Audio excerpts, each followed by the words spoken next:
खुलुमबाय स्टुडियो दं आं राजीव बसुमतारी आरो बे समाव बीटीसी आव गोदानै साद' नमिनेटेड एमसीएलए होनायनि गेजेरावनो जा कच आरो राजबंशीनि गेजेराव आलादा आलादायै सानै नमिनेटेड एमसीएलए होनाय जादों आरो बेखौ लानानै गोबां दान्थे बिदान्थेयाबो सोलिगासिनो दं।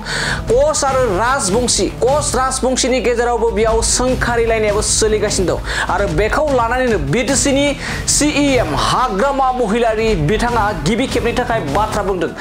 बे समाव फिन फोरमायबावोदि बीटीसी आव गोदानै साद' नमिनेटेड एमसीएलए होनाय जादों आरो बेनि गेजेरावनो कच राजबंशीनि मुङाव आलादा आलादायै राजबंशीनि मुङाव आलादा आरो कचनि मुङाव आलादायै नमिनेटेड एमसीएलए होनाय जादों आरो बेखौ लानानैनो गोबां दान्थे बिदान्थे जादों एबा सावरायनाया सोलिगासिनो दं। बेखौ लानानैनो हाग्रामा महिलारी बिथां थामहिनबा बीटीसीनि सीएम हाग्रामा महिलारी बिथाङा फोरमायदों दि जुदि थारैनो बेयो जुदि माबाफोर गोरोन्थि जादोंब्ला कच राजबंशीया जुदि मोनसेयानोब्ला अब्लानिया फैबाय थानाय समाव एबा थाबैनो बेखौ सुद्रायनो थाखाय रायजो बेंगिरिनिसिम एपिल खालामनाय जागोन होननानै बे समाव बाथ्रा बुंदों। बे समाव फिन फोरमायबावदि जेराव कच राजबंशीया मोनसेयानो होननानै गोबां समाव दाबि दैखांबोदों नाथाय बिथांमोननि गेजेरावबो कच आरो राजबंशीया आलादा आलादा होननानै माखासे समाव बिथांमोननि गेजेरावबो गोबां दान्थे बिदान्थे जाबाय थानायखौ नुनो मोननाय जायो आरो बे समाव गोबां दैदेनगिरिफ्राबो बुंदों दि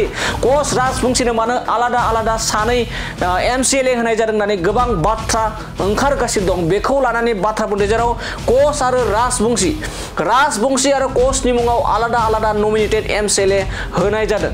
बेखौ लानानै गोबां राजखान्थि बिथिङाव दान्थे बिदान्थे जादों, समाजारि बिथिङावबो दान्थे बिदान्थे जादों आरो बेखौ लानानै जुदि थारैनो जुदि कच आरो राजबंशीया आलादा आलादा मारब्ला अब्लानिया थाबैनो बेखौ रायजो बेंगिरिनिसिम सावरायनानै एपिल खालामनानै बेखौ उइथड्र खालामनाय एबा थांखि लानाय जागोन होननानै बे समाव बीटीसीनि सीएम हाग्रामा महिलारी बिथाङा रोखा बाथ्रा बुंनायखौ बे समाव नुनो मोननाय जादों।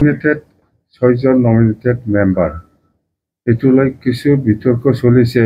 এটো আসলতে যেনিবা এটা কচ আৰু এটা ৰাজবংশী এনেকুৱা মেনশন কৰা আছে।